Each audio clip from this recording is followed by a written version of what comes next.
Attends, envoie sur mes Blue Mayala si tu peux. B-L-U-M-A-Y-A-L-A. Non, non, non, je te l'envoie à ton mail à toi. Comment elle va? Attends.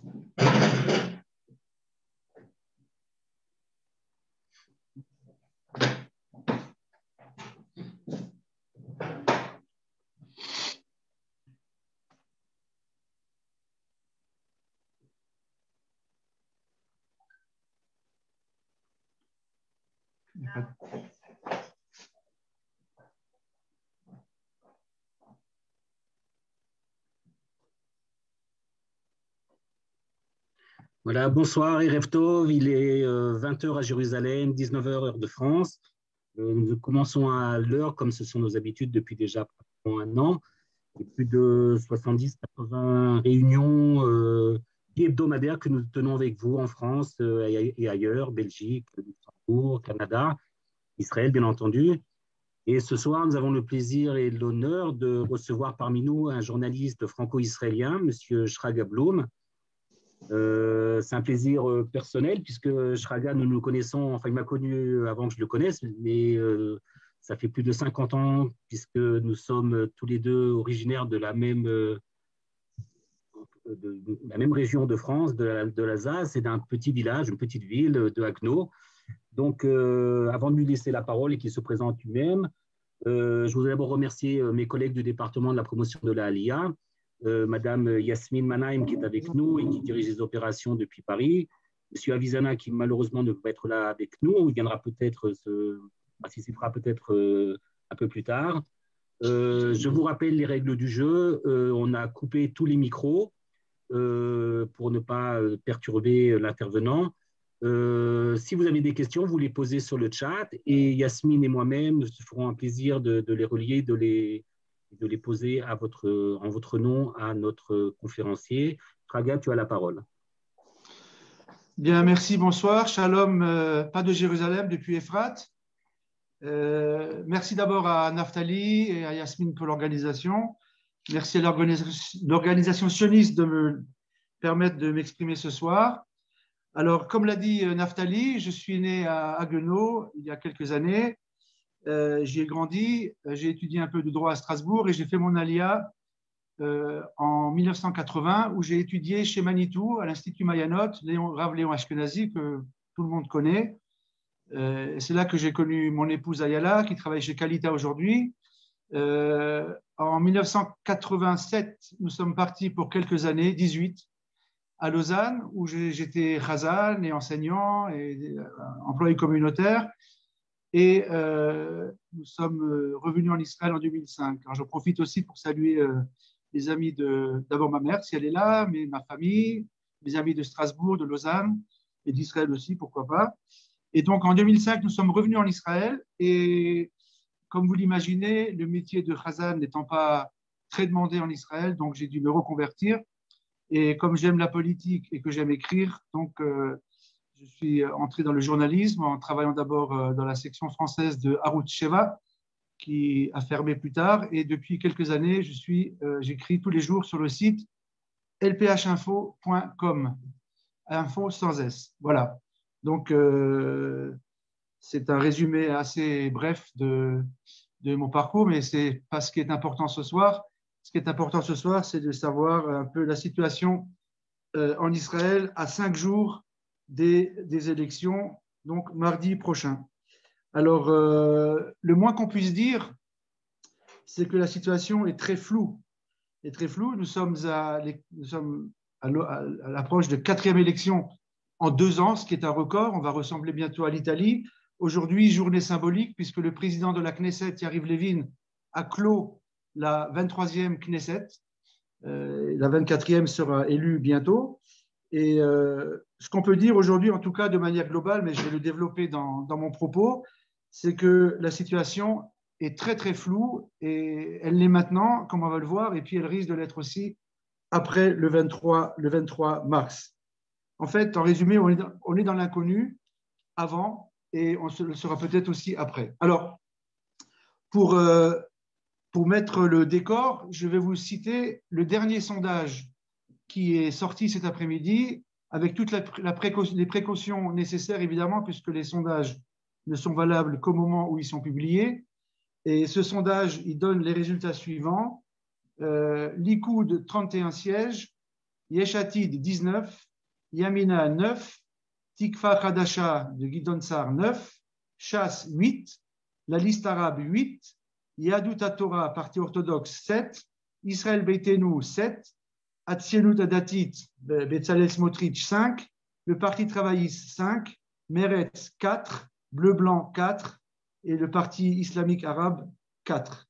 Alors, si on résume par bloc, et malheureusement, et je dois le dire, malheureusement, cette campagne électorale, elle ne s'est pas déroulée selon des critères idéologiques, gauche-droite, comme souvent, mais elle a été le cadre de blocs qui se sont formés pour Binyamin Netanyahou ou contre Binyamin Netanyahou, avec au milieu Yamina de Naftali Bennett, dont on ne sait pas encore exactement ce qu'il va décider après.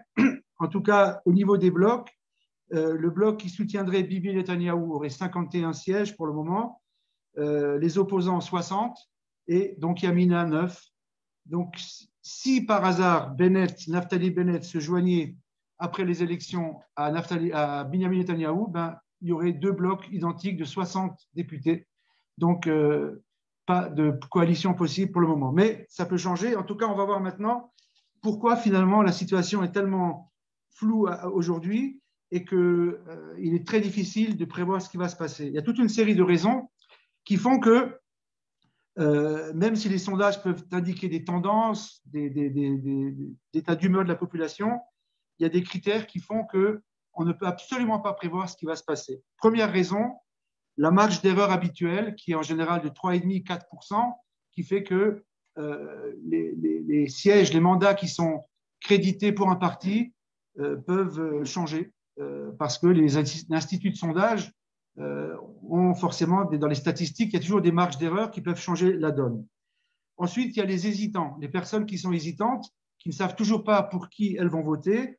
Et d'après le sondage qui a été fait aujourd'hui, il y a encore à peu près 8% des personnes qui ne savent pas encore pour qui elles vont voter. Et 8%, c'est à peu près 4 sièges, on dit 4 ou 5 sièges, c'est pas mal. Donc, également, une inconnue qui risque de provoquer peut-être des surprises la soirée des résultats. On dit que souvent les gens hésitants décident dans les 3 jours qui précèdent l'élection, si ce n'est pas dans l'isoloir même, pour qui elles vont voter.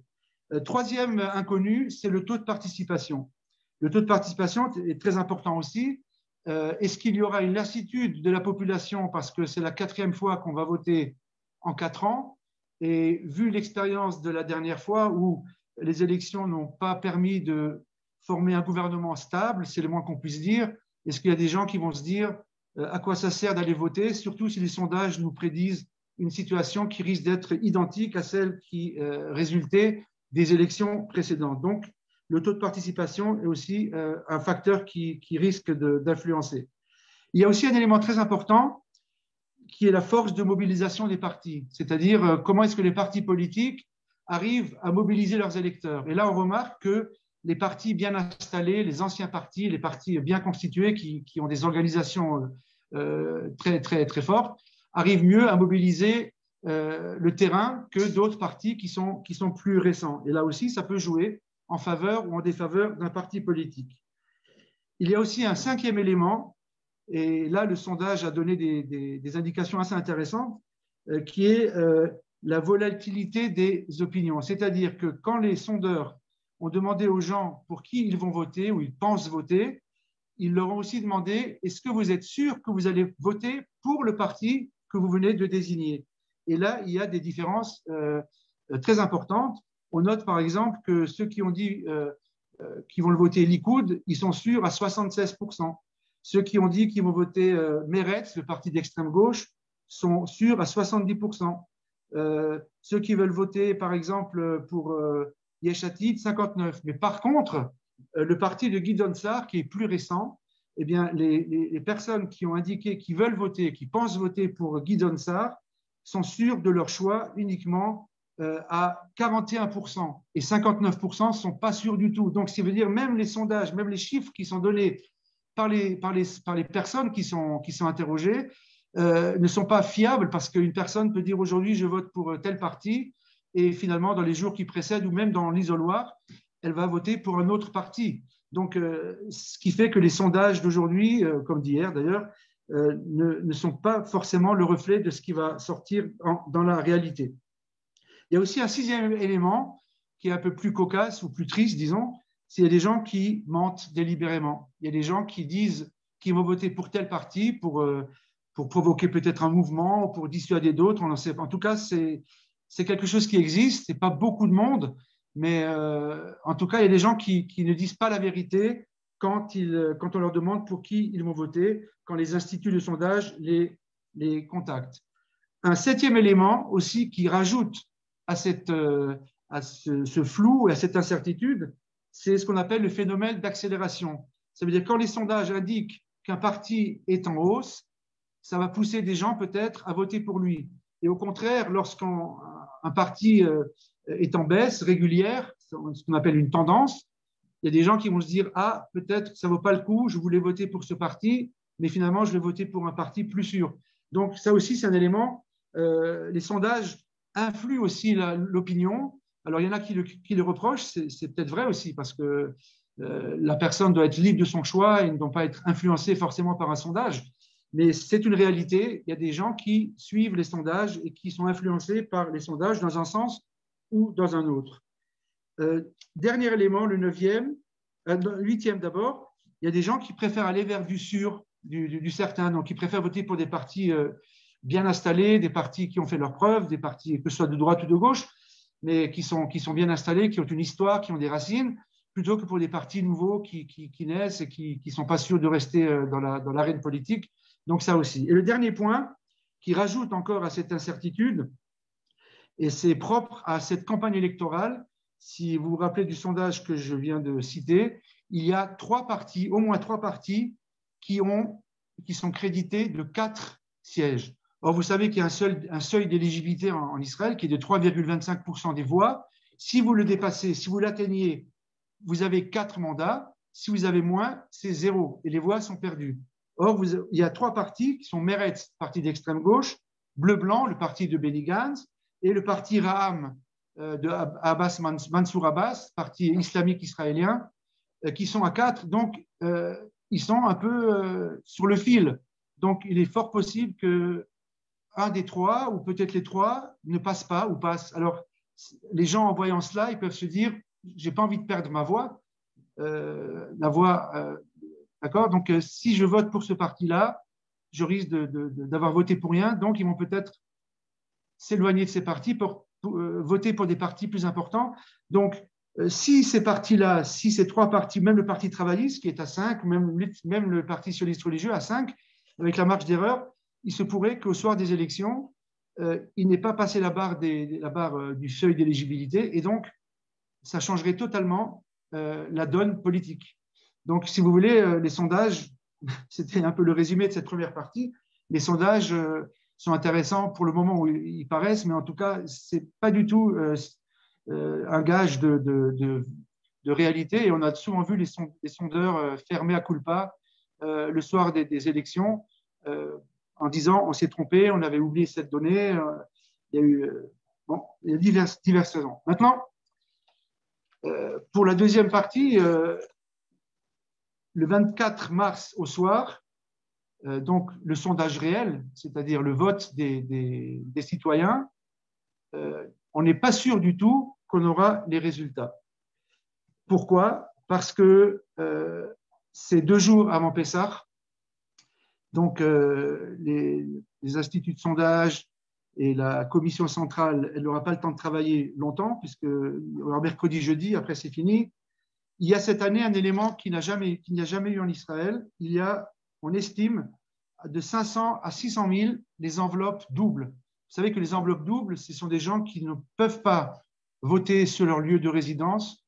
Ce sont les personnes à l'étranger, le personnel diplomatique, ça on le sait. Il y a les soldats, il y a aussi les malades du corona. En tout cas, cette année, les instituts de sondage ont estimé à peu près c'est presque le double que les années précédentes. Or, les enveloppes doubles, on met plusieurs jours à les dépouiller Donc, même les instituts de sondage au soir des élections ne pourront pas ni faire une projection vers où sont allées ces voix. Donc, c'est aussi un élément qui risque de ralentir le résultat définitif. Ces 500 ou 600 000 enveloppes doubles représentent 15 sièges. C'est énorme. C'est 12% de l'électorat.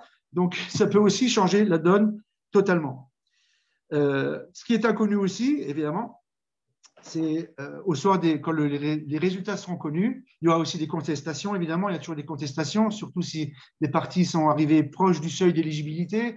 On se souvient que lors des élections, pas les dernières, les avant-dernières, Yamina, enfin la nouvelle droite de Naftali Bennett, il manquait 1400 voix, ils ont fait des contestations pendant plusieurs semaines pour essayer de voir s'il n'y avait pas eu des fraudes ou quoi. Finalement, non, ils n'ont pas passé. À 1400 voix près, c'est petit par rapport à un pays comme Israël. Donc ça aussi, c'est un élément. Mais surtout, ce qui risque d'arriver, si les sondages se précisent et se confirment, c'est qu'il sera très difficile de former une coalition après les élections. Et ça, je crois que c'est quelque chose qui est assez inquiétant parce que le pays, on va le voir tout à l'heure dans les enjeux, le pays a besoin de stabilité, d'un gouvernement, d'un budget, de traiter les problèmes urgents. Et donc, la répartition politique actuelle risque d'arriver à un nouveau blocage et certains parlent déjà ici de 5e élection. Alors, pour éviter ces élections, évidemment, et c'est regrettable, il faudra que peut-être certains hommes politiques soient touchés du syndrome Benny Gantz. C'est-à-dire que lors des dernières élections, on avait vu que aucun gouvernement n'était possible et Benny Gantz, qui avait, donc, durant la campagne, juré qu'il ne siégerait pas avec Binyamin Netanyahou, avait pris la décision selon lui, pour le bien du pays, pour qu'il y ait un gouvernement, de se dédire et de dire finalement, de rompre sa parole, son engagement, et de siéger avec Binyamin Netanyahou. Or, ce qui risque de se passer, on ne sait pas, mais en tout cas, après les élections, après les résultats, quand vraiment les résultats seront officiels, et comme je vous l'ai dit, ça ne sera pas tout de suite, quand les résultats seront officiels, eh bien, il s'agira de tenter de former une coalition. Et là, ce sera la quadrature du cercle, parce que en ce moment, c'est à peu près égalité entre les deux blocs, pour autant que Naftali Bennett se joigne à Binyamin Netanyahou, ce qui n'est pas sûr.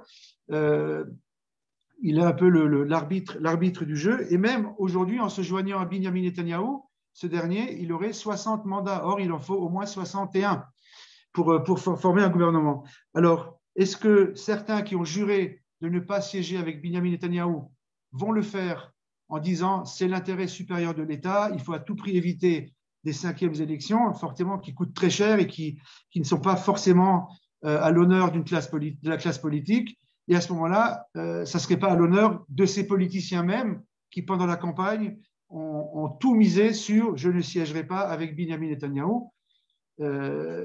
C'est assez difficile à imaginer quelle situation on aura le lendemain des élections. Alors, aujourd'hui, par exemple, Naftali Bennett s'est engagé à ne pas siéger, par exemple, dans un gouvernement qui serait dirigé par Yair Lapid. Alors, OK, d'accord, mais alors à ce moment-là, à la fois en disant je veux remplacer Binyamin Netanyahou, mais je ne siège pas avec Lapid, quel gouvernement il pourrait former avec d'autres partis en atteignant 61. Donc, je veux dire, il y a une espèce de flou politique qui règne aujourd'hui et qui fait qu'après les élections, une fois que les résultats seront officiels, il sera très difficile à chaque dirigeant de parti de tenir la parole qu'il avait pendant la campagne. Et là, ça serait peut-être une leçon à retenir de ces différentes campagnes électorales, de ne pas tenir des propos catégoriques en sachant qu'une fois que le verdict est là, on sera un peu gêné aux entournures et on sera obligé soit de trahir ses électeurs ou de leur donner l'impression qu'on les a trahis, de dédire sa parole, et ce qui fera que la parole des hommes politiques, déjà qui ne sont pas déjà très hauts dans l'opinion publique, se trouve encore péjorée. Donc l'enjeu d'après les élections, ça sera donc de faire un gouvernement stable. Et ça sera très difficile parce que si Binyamin Netanyahou arrive à former un gouvernement, même si c'est par exemple avec Naftali Bennett, et comme le Premier ministre l'a annoncé ce soir, il y aura des transfuges d'autres partis, je ne sais pas si c'est vrai ou pas, en tout cas c'est ce qu'il a dit, un gouvernement qui tient à 62, 63 sièges, dépendra d'un seul parti. Ça veut dire que si un parti menace de quitter le gouvernement, la coalition éclate. Et de l'autre côté, si Naftali Bennett rejoint une coalition anti-Netanyahou, on va dire comme ça, qui comprendrait 7, 8 ou 9 partis, ce seraient des partis qui seraient tellement différents idéologiquement qu'il serait très difficile. D'abord, la question serait de savoir qui serait Premier ministre, parce qu'il y a plusieurs prétendants, et ensuite de savoir quelle plateforme politique ce gouvernement. Parce que si on met dans une même constellation qui voudrait à tout prix mettre fin au pouvoir de Binyamin Netanyahou, dans un même gouvernement des partis comme Yamina, qui est un parti de droite, Meretz, un parti d'extrême gauche, Israël Beiteinu, qui est un parti de droite, le parti travailliste, bleu-blanc, enfin, ça serait difficile à concevoir qu'un tel gouvernement puisse durer. Donc, c'est ce que je vous dis depuis le début de mon propos, c'est que la situation est floue aujourd'hui et elle risque encore d'être floue après les élections. Et c'est triste parce que on a besoin de stabilité politique, on a besoin de traiter les problèmes et c'est regrettable. C'est regrettable et on en vient même presque à souhaiter qu'il y ait une majorité nette d'un côté comme de l'autre, au moins pour qu'il y ait un gouvernement qui tienne de manière stable. Et donc, j'en viens à la dernière partie qui sera plus courte, mais je pense qu'avec vos questions, on pourra aborder votre problème. C'est qu'un gouvernement stable est notamment exigé parce qu'il y a des enjeux très importants. Si on imagine, si on espère que la prochaine législature durera 4 ans, ce qui est le délai normal, en 4 ans, il peut se passer beaucoup de choses. Il y a beaucoup de choses au niveau intérieur. Et il y a évidemment le corona, le redressement de l'économie. Même si Israël est en train de sortir du corona, les effets économiques et sociaux vont se ressentir encore bon moment. Donc, il y aura des décisions à prendre importantes sur le plan budgétaire, par exemple, sur le plan structurel aussi. Donc, pour ça, il nous faut un gouvernement qui tienne debout et qui parle d'une seule voix et qui puisse prendre les choses en main de manière efficace. Sur les sujets intérieurs, il y a aussi des problèmes qui vont surgir forcément. C'est toute la question des relations entre État et religion, la question de la conscription des étudiants des yeshivot, la réforme que certains demandent du système de justice, de la Cour suprême, le problème du Negev. C'est un problème extrêmement important aujourd'hui que le Negev est en train de devenir, en une partie du Negev, une zone de non-droit, des territoires perdus de la République israélienne, avec une partie de la population bédouine qui fait un peu ce qu'elle veut.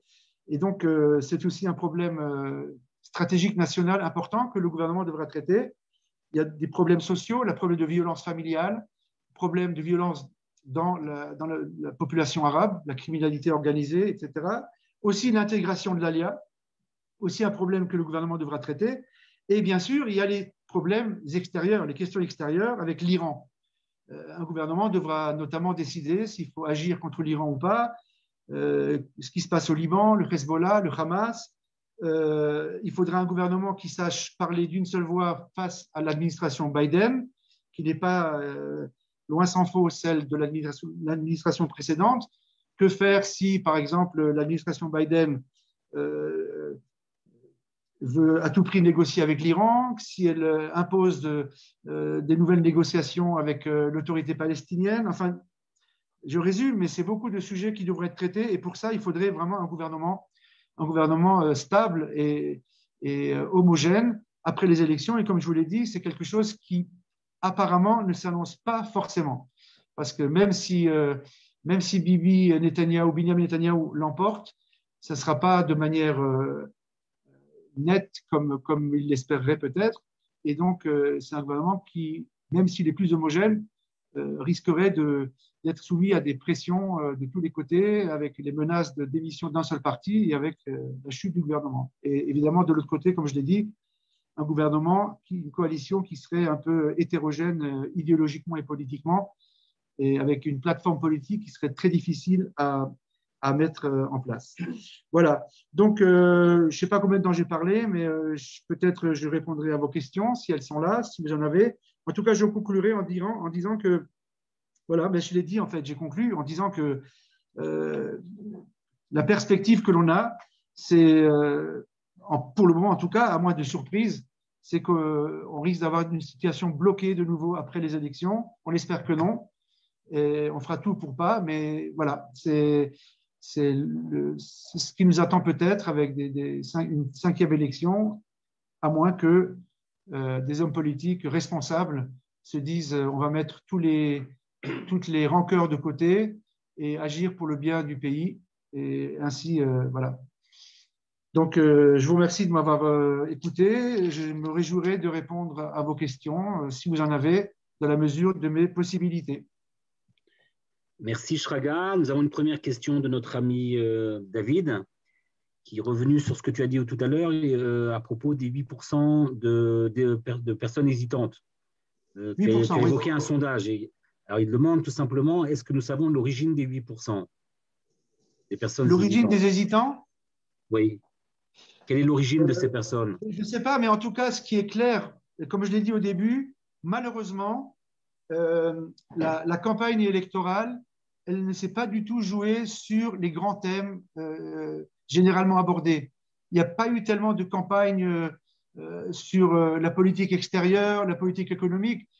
C'est sûr que l'opposition a critiqué ce que le gouvernement a fait sur le corona.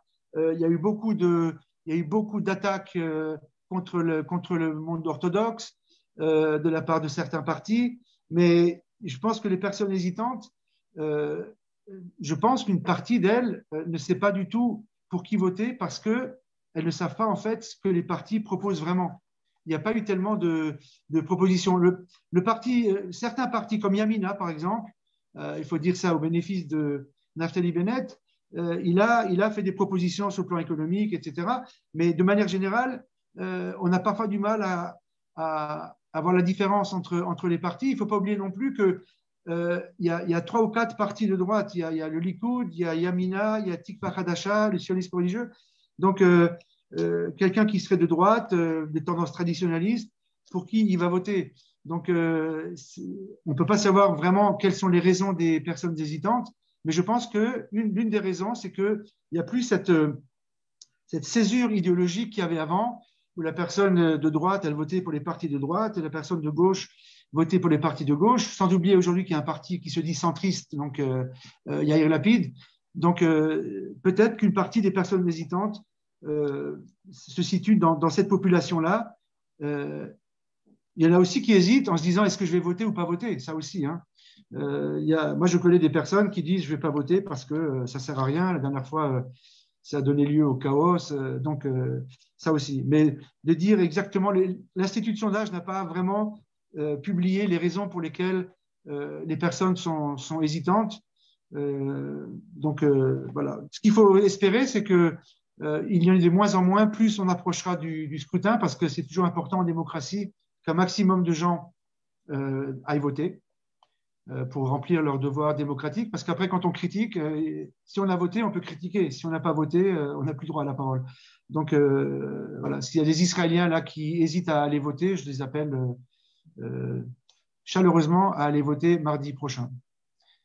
Voilà. Je ne sais pas si j'ai répondu à la question, mais je ne peux pas savoir vraiment les raisons.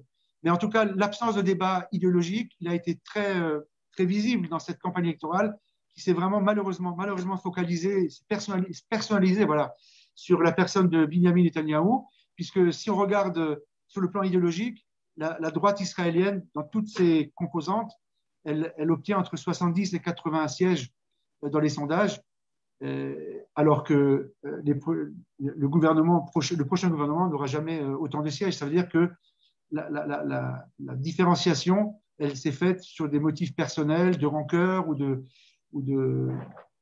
d'intérêt, je ne sais pas, mais en tout cas pas sur des motifs idéologiques comme on le voyait autrefois, par exemple, à l'époque de Menachem Begin ou Shimon Peres, enfin des positions idéologiques très tranchées, très, très différentes, et où les gens pouvaient faire un choix plus serein.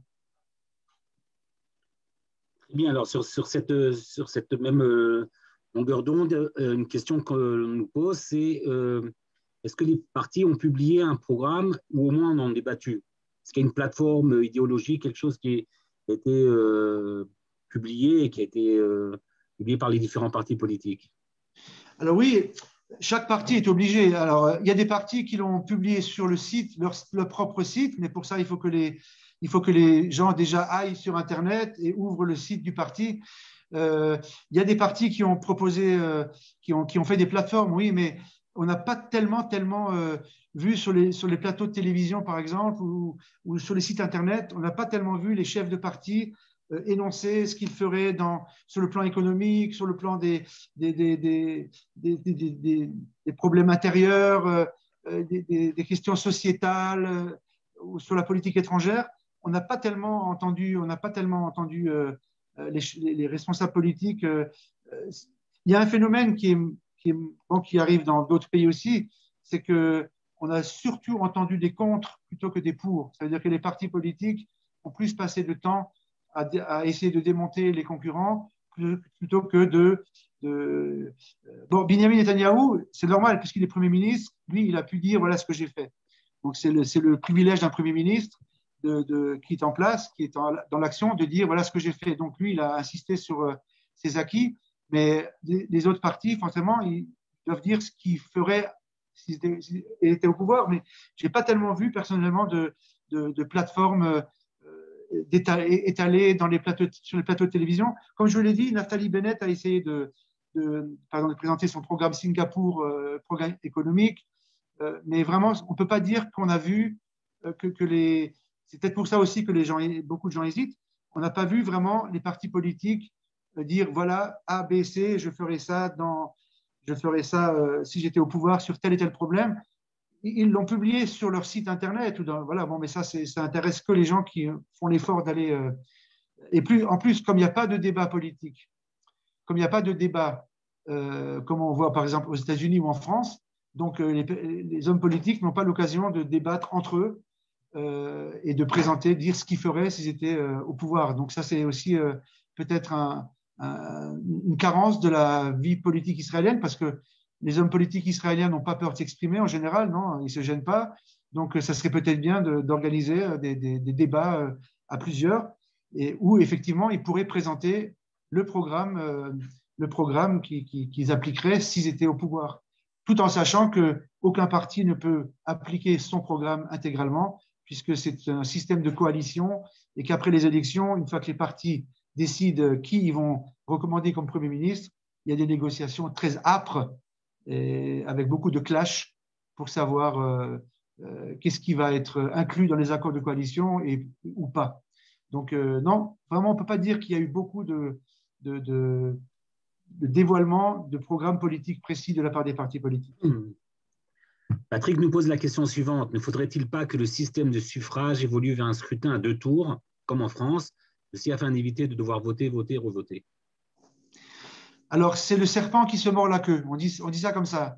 Effectivement, à chaque fois, on revient à la même idée que le système électoral israélien, il a ses avantages parce que la proportionnelle permet une meilleure représentativité des divers courants de pensée dans la population, mais il y a une carence au niveau de ce qu'on appelle en hébreu la meshilut, la gouvernance. Ça veut dire, comme je l'ai dit, un système de coalition fait que le Premier ministre dépend des partis qui le soutiennent, et il y a des partis qui ont des intérêts contradictoires parfois moins, parfois plus, et donc qui font des pressions, et parfois un gouvernement peut tomber à cause du départ d'un parti qui possède 2, 3 ou 4 députés. Et donc, effectivement, à chaque fois, on en parle, des personnes, ou des juristes, ou des constitutionnalistes, ou même des hommes politiques proposent de changer le scrutin, mais là où le bât blesse, c'est que pour changer le scrutin, il faut un vote de la Knesset. Or, trouvez-moi un homme politique qui va voter en faveur d'une réforme qui risquerait de le laisser en dehors de la Knesset. Parce qu'à partir du moment où il y aurait un scrutin à 2 tours, un scrutin moins proportionnel, ça risquerait de barrer la route à des partis politiques qui disparaîtraient. Donc, on en parle toujours, mais c'est très difficile à mettre en place parce que parce qu'il y a des intérêts contradictoires dans cette question. Ceci dit, effectivement, pour une meilleure gouvernance, il faudrait peut-être un mélange de proportionnel et de scrutin à 2 tours ou à 1 tour, peu importe, mais en tout cas pour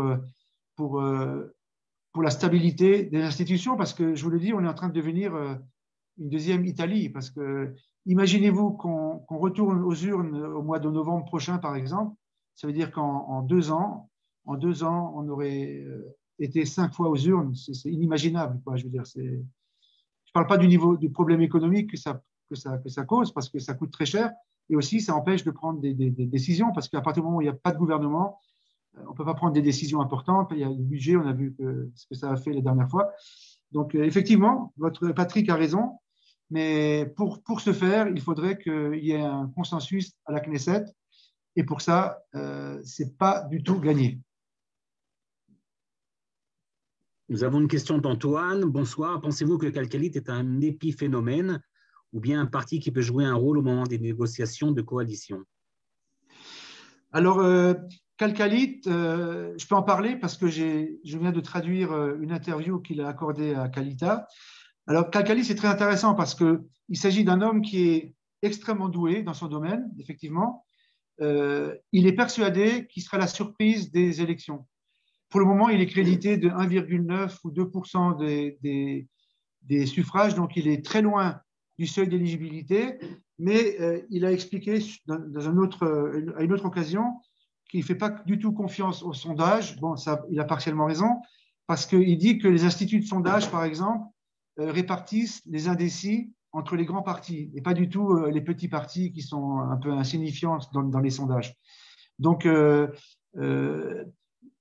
à mon avis, il ne passera pas. Pourquoi? Parce que c'est extrêmement difficile d'entrer à la Knesset sur un seul ticket.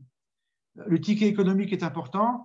Yaron Zalicha, il a des acquis, puisque c'est lui, avec Binyamin Netanyahou en 2003, qui avait résolu la crise économique et financière. Il a des idées intéressantes, par ailleurs, sur certains domaines, pas sur toutes, mais en tout cas, à mon avis, il ne passera pas, parce que si déjà les personnes hésitent à voter pour un parti qui a aujourd'hui 4 mandats de crédité, donc qui est juste au-dessus du seuil, que dire d'un parti qui est bien en dessous, même s'il est d'accord avec les idées que prône Yaron Zalicha. Alors, ce qui est possible, peut-être, ça je ne l'exclus pas, c'est qu'après les élections, un des partis politiques, membre de la coalition ou un Premier ministre, lui demande d'accepter de devenir ministre des Finances. Peut-être qu'il pense à ça. Pour le moment, il dit pas. Pour le moment, il dit qu'il ne se retirera pas, même si on lui a demandé. Mais bon, il a dit qu'il ne siégerait pas avec Binyamin Netanyahou, ça c'est sûr. Maintenant, s'il y avait un gouvernement Lapid ou Bennett, je ne sais pas, peut-être qu'effectivement, on lui proposerait de ministre des Finances. Ce n'est pas exclu, parce qu'il est doué, il a des idées intéressantes. Mais en tout cas, être la surprise de ces élections, je pense qu'il va un peu trop loin. À mon avis, il n'entrera pas à la Knesset.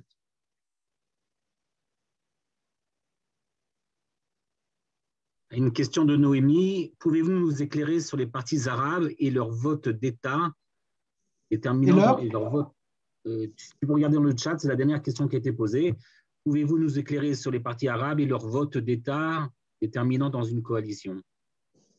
La fin, c'est quoi leur vote d'État? Il y a des petites boulettes d'écriture. Donc, bon. Regarde la dernière question dans le chat. Les partis arabes, pour la première fois depuis quelques bonnes années, se présentent séparés. Enfin, séparés, pas totalement. Il y a la liste qu'on appelle la liste arabe unie, qui était formée de 3 partis qui se présentent sous son nom, la liste arabe unifiée. Mais cette fois-ci, il y a un parti qui s'appelle le parti Ra'am, qui est le parti qui représente la branche sud du parti islamique israélien de Mansour Abbas, qui se présente séparément. Pourquoi? Parce que Mansour Abbas n'est pas membre du Likoud ou d'un parti sioniste, quel qu'il soit, mais il a opté pour une stratégie qui est différente de la liste arabe unifiée, en disant, moi, ce que je veux, c'est le bien-être de la population arabe, dont on sait qu'elle souffre de beaucoup de problèmes sociétaux, Et donc, je suis prêt à peut-être à soutenir ou à aller avec des partis qui me promettraient de régler les problèmes de la société arabe. Alors que la liste arabe unifiée, donc qui est formée du Parti communiste judéo-arabe, du Parti nationaliste Balad et du Parti d'Ahmad Tibi, a mis toujours l'accent depuis toujours sur les questions de politique étrangère, sur la question du conflit israélo-palestinien, etc. Et donc, il y a une partie de la population arabe qui se rebelle un peu contre ça et qui dit et nous, nos problèmes quotidiens, ils sont là. Donc, Mansour Abbas, il joue ce ticket-là, donc il a décidé de se séparer, aussi parce qu'il y a des différences idéologiques profondes au sein de la liste arabe, qui se présente comme une liste unie, mais il y a d'un côté, par exemple, des communistes, donc ils sont des laïcs, athées en principe, et il y a aussi des islamiques, comme par exemple Mansour. Donc, sur certains points, par exemple les droits des homosexuels, des problèmes sociétaux, où le parti islamique, il est paradoxalement plus proche d'un parti comme Shas ou Yadut HaTorah que du parti communiste de Ayman Oudeh. Donc Mansour Abbas a fait un pari de se présenter seul. Pour le moment, il est crédité de 4 mandats, donc d'entrée à la Knesset. Ce n'est pas sûr du tout, mais il a déjà dit que il ne soutiendra pas Binyamin Netanyahou ni un autre. D'ailleurs, Binyamin Netanyahou a aussi dit qu'il ne se reposera jamais sur les voies d'un parti arabe pour former un gouvernement, tant que ces partis n'auront pas condamné le terrorisme, etc., et tant qu'ils n'accepteront pas l'État d'Israël comme État juif et démocratique. Donc, s'il rentre à la Knesset, il sera intéressant de savoir un scénario que certains imaginent, qu'il manque 3 ou 4 sièges à Binyamin Netanyahou pour former une majorité. Est-ce qu'il va faire des promesses à Mansour Abbas? Certains parlent d'un scénario, je ne sais pas s'il est réaliste ou pas, de sceller un accord avec un tel parti uniquement sur des problèmes intérieurs, c'est-à-dire des problèmes de voirie, problèmes de violence dans la société arabe, des problèmes de violence, des crimes d'honneur, enfin tout ce qui se passe, et à condition de ne pas absolument pas parler de politique étrangère. Je ne sais pas si c'est réaliste ou pas. En tout cas, ce serait intéressant de savoir si Binyamin Netanyahou, si c'est lui qui est chargé de former le gouvernement, fera un pas vers Mansour Abbas, alors qu'il a toujours juré, comme d'autres d'ailleurs, hein, de ne pas même pas compter sur les voix arabes, même pas au gouvernement, à la Knesset ou pour former une coalition.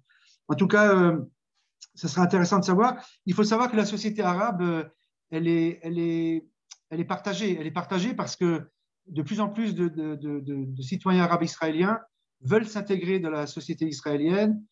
Ils sont conscients que c'est dans un État juif et démocratique qu'ils auront le plus de droits, beaucoup plus que leurs voisins des pays voisins. Et ils voient aussi que leurs conditions économiques se sont beaucoup améliorées, précisément sous les gouvernements de Netanyahou, ça il faut le dire. Et donc, ils ne se reconnaissent plus tellement dans la liste arabe officielle. Donc, c'était peut-être l'occasion pour Mansour Abbas de se séparer et de tenter sa chance en disant « je ne suis ni à gauche ni à droite », parce que jusqu'à présent, la liste arabe était toujours proche des partis de gauche. Et lui, il dit « je ne suis ni à droite ni à gauche, je vais là où on me promettra le plus pour la population arabe », ce qui, après tout, est de bonne guerre pour un député qui représente sa population. Une question que je ne lis pas, mais que je te pose, puisque c'est une question que je me pose personnellement. Comment ça se fait qu'il n'y a plus de primaires dans les partis politiques, ou très peu? Je crois Avoda et Meretz, je crois que ce sont les seuls partis politiques qui ont organisé des primaires au sein de leur Mais je crois que c'est conjoncturel. Je crois qu'il n'y a pas eu de primaire parce que les campagnes électorales se suivent et se ressemblent. Alors, faire des primaires entre 2 élections qui se séparent de quelques mois, c'est un peu… Je pense que si le prochain gouvernement, si la prochaine législature dure plus longtemps, ou 4 ans ou moins, mais en tout cas une durée convenable, je pense qu'il y aura de nouveau des primaires. Mais là, comme il y a eu des élections il y a quelques mois, il y a, je sais pas, 8 mois, 9 mois, refaire des primaires, c'était pas tellement réaliste. Donc, parce que ça demande de l'organisation, ça demande du temps, etc. Donc, je pense que c'était ça le. Bon, sans parler des partis qui n'organisent pas de primaire, par exemple, Yesh Atid, c'est Yair Lapid qui décide qui sera sur la liste. Idem pour Avigdor Lieberman. Le Parti travailliste a fait des primaires, comme d'habitude. Mais c'est vrai que le Likoud, cette fois-ci, n'en a pas fait. C'est pas fait. Tikva Hadasha non plus. Je crois que Yamina non plus. Bon, voilà, c'est comme ça. Je pense que c'est dû aussi à la proximité des élections. Ça demande de l'organisation, des luttes internes, etc. Donc, c'était peut-être préférable de ne pas en faire pour cette fois-ci. Mais je pense que ce n'est pas la fin des primaires. Est-ce que tu penses qu'il y aura des députés qui passent, après les élections, qui passent d'un parti à l'autre pour pouvoir former une coalition? Ouais, on appelle ça en Israël les harikim, les déserteurs. Ouais. Alors, effectivement, c'est un peu le souhait de Binyamin Netanyahou, ce qu'il avait cherché à faire d'ailleurs la dernière fois, parce qu'il manquait vraiment très très peu. Il y avait des négociations, alors négociations démenties tout de suite après, des pressions dans tous les sens. Comme je l'ai dit tout à l'heure, ce soir, il était à la télévision, je crois, ou sur un site internet, et il a déclaré qu'il y aurait peut-être des députés bleu-blanc qui se joindraient au Likoud après les élections si jamais c'est lui qui est chargé de former un gouvernement. C'est pas exclu, mais de nouveau, comment dire ça, c'est pas tellement à l'honneur des politiciens de changer de parti, de camp comme ça de manière opportuniste. Alors c'est vrai, on dit que c'est pour la bonne cause, pour éviter des élections supplémentaires, mais ce marketing politique de dire je vais là et après si ça m'arrange, on me promet quelque chose, je vais là, quel que soit le sens, hein, quel que soit le parti politique, c'est pas très gratifiant, mais c'est pas exclu, c'est pas exclu. Dans le même ordre d'idée, mais dans l'autre sens, la famille Geller nous pose la question suivante. La famille Geller, que je salue. Oui. A, M et B, je ne sais pas qui c'est. Si oui, Bibi n'obtient pas Bernard une coalition. Merci ouais. Pour eux. Demande si quoi si Bibi n'obtient pas une coalition de 61 députés, peut-on concevoir que le Likoud le démette de la présidence et s'allie à Lieberman, Bennett et Sarr, qui sont proches de lui, mais opposés à Bibi? Alors, c'est vrai que dans les partis qui sont anti-Bibi, on a vu dans les dernières élections, Lieberman disait, par exemple, je suis prêt à gouverner avec le Likoud, mais sans Binyamin Netanyahou. C'est ce que pense, je ne sais pas s'il le dit ouvertement, mais c'est ce que pense Gideon Sa'ar aussi, en disant j'exclus pas le Likoud, mais Binyamin Netanyahou. Moi, je pense pas. Je pense pas que, à la différence du Parti travailliste qui dévore ses présidents et présidentes, le Likoud est un parti très loyaliste et qui n'a pratiquement jamais ou jamais démis ses chefs. Et je vois très mal le Likoud démettre Binyamin Netanyahou. Par contre, ce qui a été émis il y a quelques jours, on ne t'entend plus. C'est que des membres du Likoud désertent en faveur d'une autre coalition avec Yair Lapid, Gideon Sa'ar, Naftali Bennett. Peut-être, mais je ne vois pas tellement. Ceux qui devaient déserter, entre guillemets, l'ont fait quand Gideon Sa'ar a créé son parti avec Zeev Elkin, avec Sharren Haskel et d'autres. Donc, ça s'est fait. Voilà, ils ont quitté le Likoud, ils ont juré allégeance à Gideon Sa'ar. Maintenant, je vois mal 2, 3 ou 4 députés du Likoud quitter le Likoud après les élections en disant voilà, maintenant on va de l'autre côté pour permettre une autre coalition sans Netanyahou. Je pense que Netanyahou, il est fortement implanté au Likoud, c'est le moins qu'on puisse dire. Personnellement, je vois mal des gens du Likoud quitter. Et dans l'autre sens, peut-être, je ne sais pas. Je ne peux pas prédire parce que malheureusement, aujourd'hui, on ne peut plus rien prédire, justement parce qu'il y a tellement de promesses qui ont été rompues, tellement d'engagements qui étaient des engagements sur le papier qui n'ont rien donné. Donc, si je dis cela n'aura pas lieu, cela aura lieu, vous viendrez vous plaindre dans quelques jours ou quelques semaines en disant voilà, c'était faux. Donc, voilà. J'espère que j'ai répondu à Bernard et Anne-Marie. Autre question?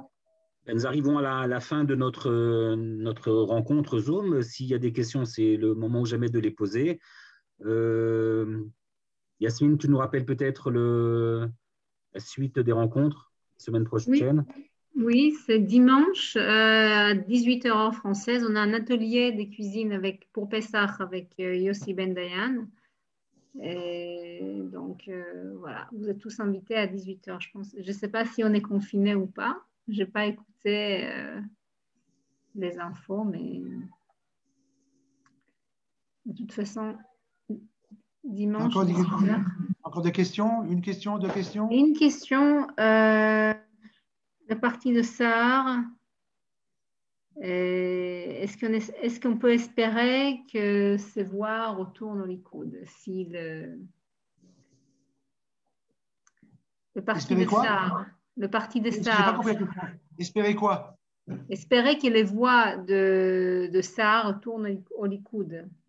Ah, alors oui, c'est une question intéressante parce que, comme je l'ai dit tout à l'heure, il y a parfois un effet de boule de neige en fonction des sondages. Et vous avez remarqué que Gideon Sarr, qui a démarré quand il a créé son parti au lendemain ou surlendemain avec 20 sièges crédités, il en est aujourd'hui à 9. Alors dans certains sondages, c'est 10, 11, 9, 8. Enfin, en tout cas, il a perdu la moitié de ses électeurs potentiels. Donc, il est possible qu'au dernier moment, parce que finalement, les électeurs du Gideon Sarr, une partie, en tout cas, sont des électeurs du Likoud, soit qui sont contre Benjamin Netanyahou ou qui sont déçus du Likoud, je ne sais pas quelles sont les raisons, et qui peut-être, au dernier moment, pourraient revenir au bercail, comme on dit, et se dire, finalement, Gideon Sarr ne sera pas Premier ministre, parce qu'avec 9 ou 10 sièges, il ne peut pas prétendre, même dans l'opposition à Netanyahou, à devenir Premier ministre. Ça serait à ce moment-là Lapid qui serait candidat, puisqu'il est crédité de 19 à 20 sièges. Donc, ceux qui voulaient voir Gideon Sarr comme Premier ministre et qui se rendent compte maintenant qu'apparemment, il ne le sera pas, pourraient peut-être continuer l'hémorragie, pas tous vers le Likoud d'ailleurs, hein, parce qu'il y a aussi certains qui sont plutôt du centre-gauche ou sionistes religieux, mais effectivement, peut-être qu'on ne serait pas surpris, en tout cas, les grands commentateurs politiques israéliens prédisent même que Gideon Sarr se rapprochera pas du seuil d'éligibilité, mais finirait avec encore moins que 9 sièges au soir des élections, enfin au soir, quand les résultats seront connus. Donc, c'est pas exclu. C'est pas exclu. Comme on dit dans les mouvements, c'est peut-être injuste, mais quand un parti commence à baisser, alors des gens souvent sont tentés par quitter. Je ne parle pas de ceux qui sont vraiment idéologiquement les adhérents, ça, ils ne changent pas d'avis, mais ceux qui étaient plutôt flottants, qui voulaient essayer un autre parti, etc., les indécis. J'ai dit tout à l'heure hein, que ceux qui étaient prêts à voter pour Gideon Sarr, majoritairement, ils ne sont pas sûrs de voter pour lui. Et, 41% à peine de ceux qui ont dit qu'ils votent pour lui sont sûrs de voter pour lui. Donc, on peut s'attendre peut-être à ce qu'il baisse encore plus dans les jours qui viennent. Est-ce que tu pourrais nous rappeler comment le président désigne le candidat qui est susceptible de former une coalition? Alors, normalement, le président de l'État, il charge le chef du parti qui a eu le plus grand nombre de sièges. Alors, évidemment, d'après les sondages, même si les sondages se trompent, c'est évident que ce sera Benjamin Netanyahou, à moins que quelqu'un d'autre vienne en disant « j'ai déjà une coalition ». Ce n'est pas le cas. Parce que dire « je suis anti-Netanyahou », ce n'est pas ça qui va forcer le président à désigner quelqu'un d'autre. Mais si, par exemple, Yair Lapid, après les élections, il venait en disant « voilà, j'ai réussi à former une coalition avec un grand écart idéologique, certes, mais ce sont des partis qui sont prêts à gouverner avec moi. » Donc, il chargerait peut-être Yair Lapid de former un gouvernement. Mais en principe ça se fera de manière traditionnelle et je crois que Reuven Rivlin, il désignera Benjamin Netanyahou. Alors, c'est une procédure, il y a, je crois, quelques semaines, est-ce que c'est 45 jours pour former. Si jamais il ne réussit pas, il a un nouveau délai. Et après, sinon, le président peut désigner quelqu'un d'autre de la Knesset. Mais en tout cas, d'après la loi fondamentale, c'est le chef du parti qui a eu le plus de sièges qui est prioritairement désigné. Alors, chaque parti va chez le président après les élections et dit, nous, on recommande telle personne. Voilà. Pour le moment, il y a un parti qui a déjà désigné son candidat, c'est le parti Meretz, le parti d'extrême gauche Meretz. Nitzan Horowitz a dit qu'il recommandera Yair Lapid. Bon, au Likoud, il n'y a pas de surprise. Mais en tout cas, autrement, aucun autre parti pour le moment n'a dit je recommanderais telle et telle personne. On attend les résultats.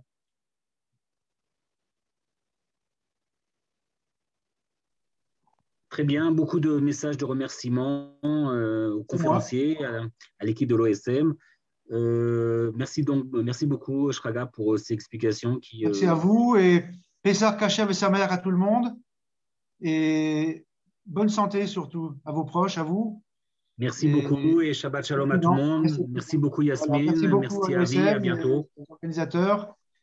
Et voilà, je vais à Shalom de Lausanne. Shalom Lausanne, à tous mes amis lausannois aussi. Voilà. Et à ma chère maman et à ma famille. Voilà. Très bien. Shabbat Shabbat Shalom. Shalom. Et à Merci, À bientôt. bientôt. Yasmine, On se voit merci, Naftali. dimanche. On se voit dimanche à 18h heure française si vous avez envie de cuisiner. Bye. Au revoir. Bye.